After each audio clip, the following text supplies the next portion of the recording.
about that? How did I do? You did great. So I've got shining sumac and devil's walking stick in bloom. There is a lot of shining sumac around and a lot of bloom, but I don't know if bees are working it or not. I've been on vacation, but I'm headed to a yard with a scale hive and some empty supers, so I'll find out. I'm not too optimistic, but it would be a nice surprise if they put on some weight from this. I don't know what it is about this yard, but I have pulled into this yard 5 or 6 or 7 times over the last couple of years, and then a thunderstorm pops up. It's always this yard. I've been chased in my truck and had to sit there for 30-40 minutes. I've had to leave because I can't get my work done. Yep, the thunder yard. So my scale hive over here has actually lost some weight, but sourwood's still got a little bit of bloom left. They have been gaining weight, but we've had bad weather the last several days and the bees have not been able to fly, so they've dehydrated everything. So hopefully we'll get some nice days this week and maybe they can at least, get back to where they were. They're making something, but not a lot. It looks like the shining sumac bloom is maybe 40 or 50% bloomed out. Sourwood's still going, so there's some hope that they can gain a little bit, but I don't think I'm going to make a honey crop just on that one species. So it's time to start getting some supers off of these hives.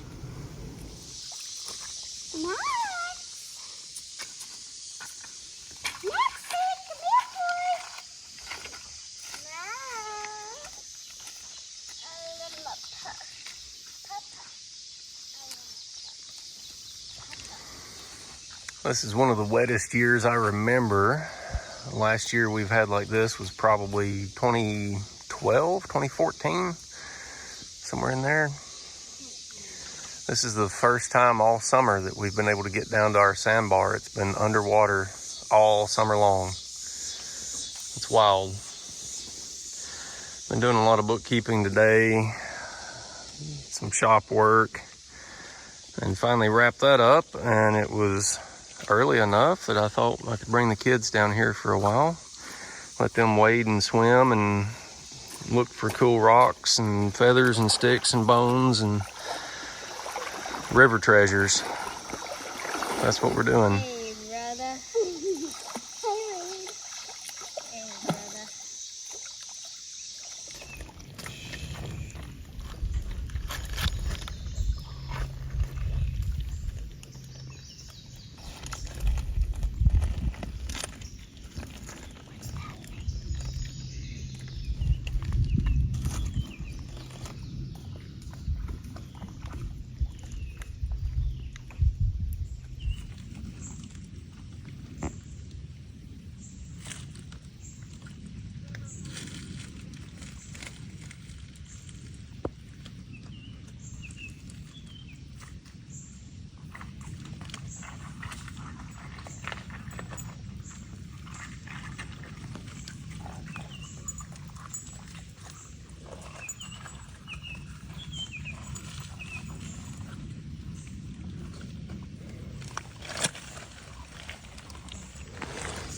It's amazing the amount of life in a little stagnant pool on a sandbar.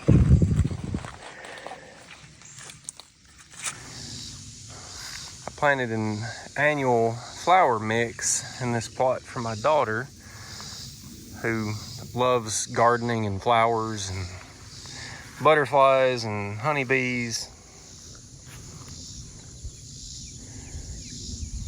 Unlike last year we were in an extreme drought. This year we've almost had too much rain.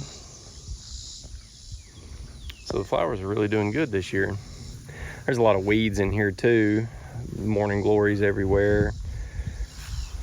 I forget what this stuff is called, but I know that's not a good thing to have. But lots of cosmos and zinnias in this mix. I think there are some sunflowers and quite a few other things in here too. I do not remember what was on the label, so it'll be interesting to see. Of course, we've got foxtail well represented, but flowers are going to get tall enough that I think they'll outshine the weeds anyway.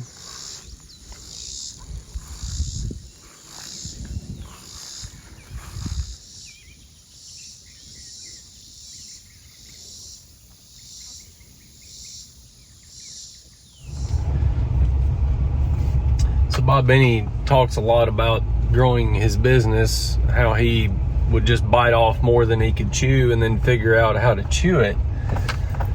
And I sort of did that last year. I got a distributor account and got into 50 grocery stores.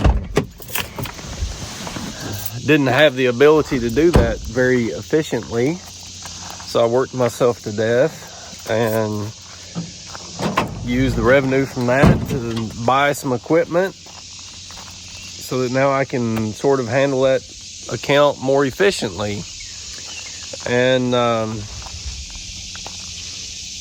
I've got some summer projects and some winter projects at my honey house. It should allow me to handle it very efficiently, to the point that I'm now thinking about biting off more and trying to get another distributor account. So I've been looking at that some. That'll be a project for next year probably. It takes a long time. It takes a lot of phone calls to find the right person to talk to and get the right opportunity. But I'm starting to think about expanding again. I think I could handle more accounts than I've got right now. I have not looked for new accounts in at least a year. I've been pretty strapped on servicing what I've got, but I'm a little bit ahead of the game. I've got to get a dock built at the honey house and get some doors put in, and then over the winter I want to turn this container into an extraction unit, and at that point my honey house will just be for processing and bottling, not for extracting. And I think that'll make things a lot easier. And then I could handle another grocery account, another big account. We'll see. It really does. It's very frustrating trying to get into stores. Some of them are not bad. Some of them are absolutely horrible. You have to know the right person. You know, you submit an application through the portal online and it just goes into a black hole. They file 13 it, put it in the trash can. Nobody ever looks at it. So you've got to know the right person to talk to. And it can be very challenging to find that person. Brought my weed eater with me today. I did this part, and then Parker weed eated this part. We're in our feed yard or nuke yard, whatever you want to call it. This one is done. So I just pulled a feeder out of it and put 2 new foundations, left 1 feeder in, gave them a gallon of syrup. These have all had 8 gallons of syrup at this point. So this one's going into 9. This one is a little behind.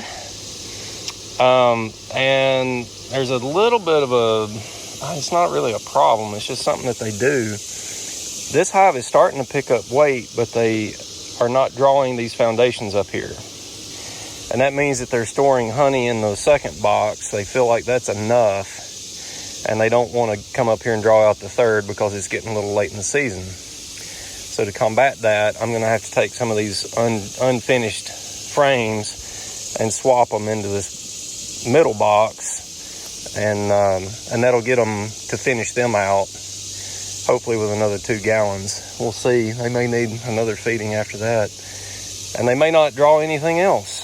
Sometimes they don't, but typically, even this time of year, when you're in the middle of July and we've got mid 90s every day in the 2-week forecast, they will usually draw these frames out if you drop them into the middle of the brood nest where the bees are actively working. They just, right now, they feel like they don't have to come up into this third. This hive is huge, and they drew it out no problem.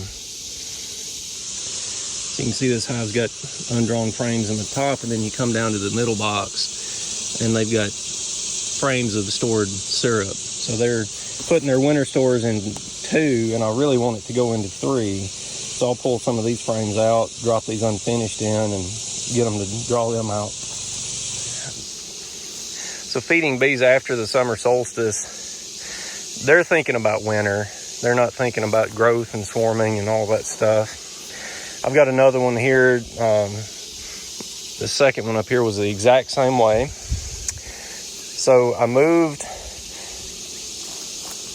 they had some undrawn frames on the outside edges of the bottom box. I moved those into the center of this bottom box. They were in 2 boxes, and I started feeding them, thinking that they would draw out those frames in the bottom box. They never did. I moved them up into 3, and they have kind of, sort of started to draw those out. And then there's 35 pounds in this middle box. So they want that to be their winter food. They've got a honey dome at this point, and they are not in growth mode anymore. So I'm gonna have to break this. I'll take the undrawn frames from down here, make sure this box is complete. I'll take undrawn frames from the top box and drop it into the center, hoping that if I break their brood nest up, because most of their brood will be in the center of this box, break their brood nest up with some undrawn foundations and then keep feeding them. Hopefully they'll get those drawn out. But we're getting into the point of the year where it just becomes a challenge. I don't know what the temperature is today, but the humidity is insane. Got sweat dripping off my nose. Goodness. So found something cool in this nuke. They have got a ton of uncapped recap behavior. I typically start to see it a lot this time of year. That's a VSH trait. So the brood is not being taken out or killed. They're just opening the cells up. And apparently that disrupts the mite reproduction cycle. So the foundress mite that goes in that cell is not able to reproduce. And then they will close those cells back up. And the bee will emerge just fine. This is one of the most common ways that honeybees are able to deal with varroa mites. And this nuke has got a lot of it, so I will mark them for further testing and observation. So I've got this little weak nuke that's got drowned bees in its feeder, not taking all its syrup, not really growing week over week. And checked queen quality today, and it doesn't look good at all. This thing is just not gonna make it through winter. Very spotty. Of course, this frame's full of syrup. This is one of theirs. Very spotty. They have been queen right. I mean, there's some larvae in there and stuff. I've actually looked through it twice and can't find the queen. She may be on the sidewall or something. And I was explaining to Parker that I wouldn't merge this with a small colony because I might cause problems if that queen is in there. But the one next door to it had 4 frames in the top that were partially drawn, but not completely drawn. And they're just massive amount of bees in there. This is the one I just showed that's got the VSH traits. So I'm just dumping these frames in here. If the queen's in there, that's fine. They'll deal with it. Whatever's going on. This hive will now be complete. And this one that wasn't gonna make it through winter anyway, didn't cost them anything more.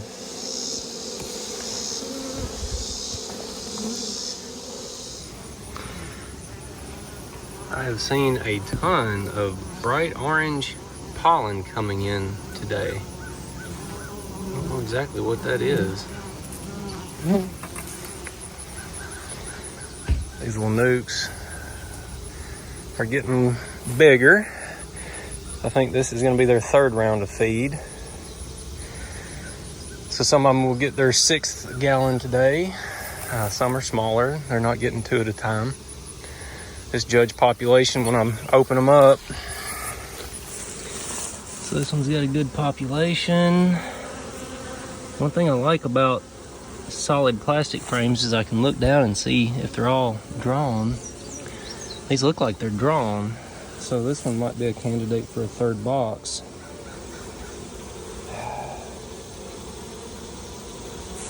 I don't really want to add a bunch of boxes today. It's hot. It's really hot. It's almost lunchtime.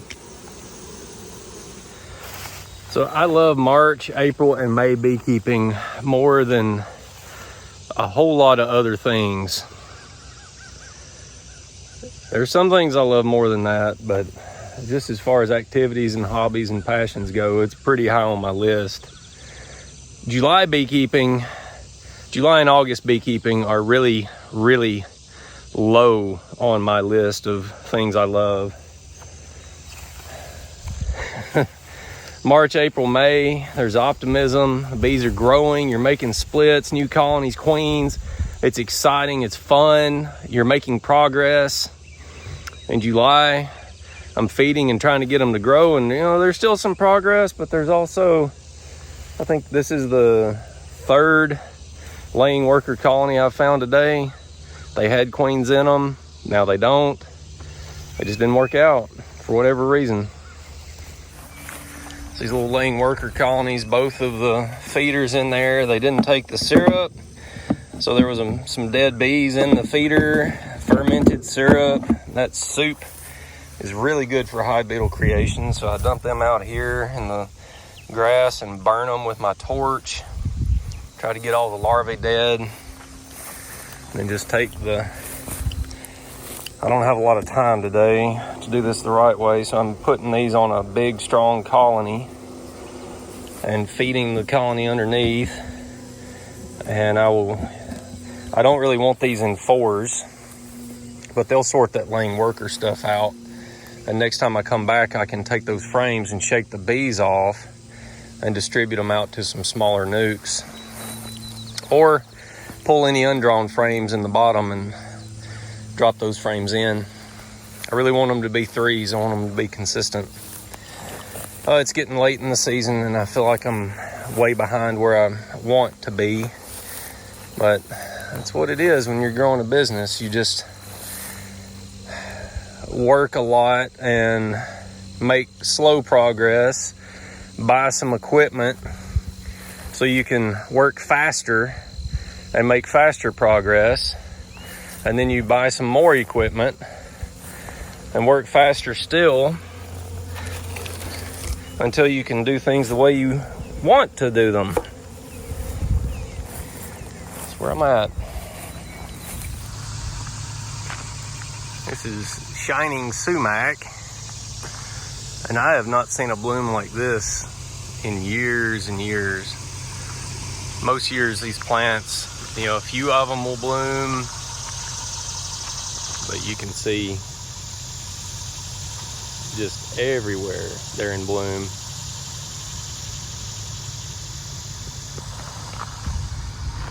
Bees are definitely working it. I know they're getting pollen from it.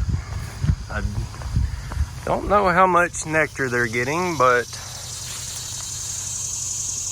they're all over it.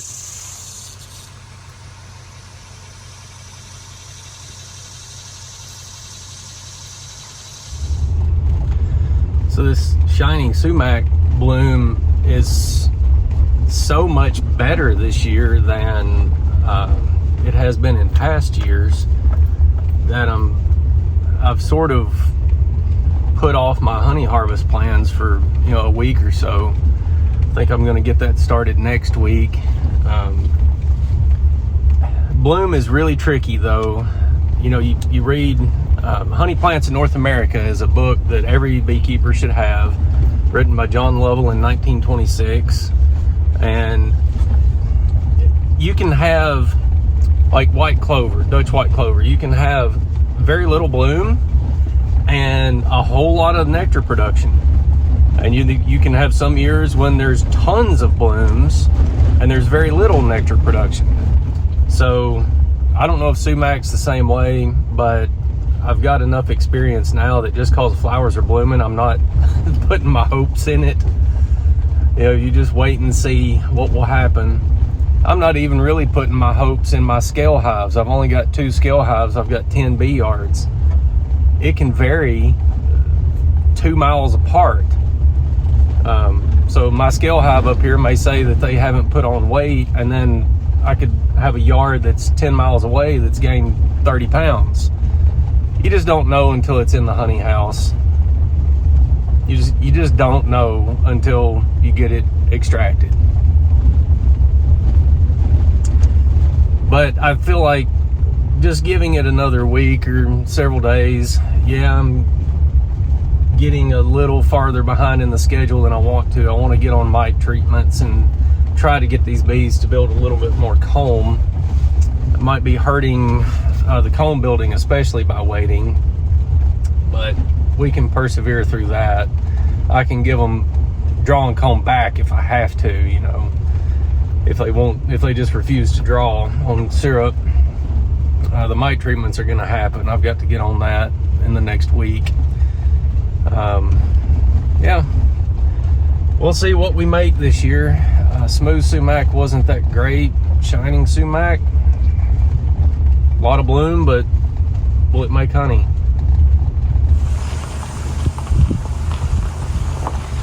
This is a timber tract that was cut over the winter, and it is just amazing to me what is left in the seed bank. That's been in trees for 75 or 100 years. They open up a little bit of daylight and you get all these annuals that come in, all these native fall wildflowers. Really neat.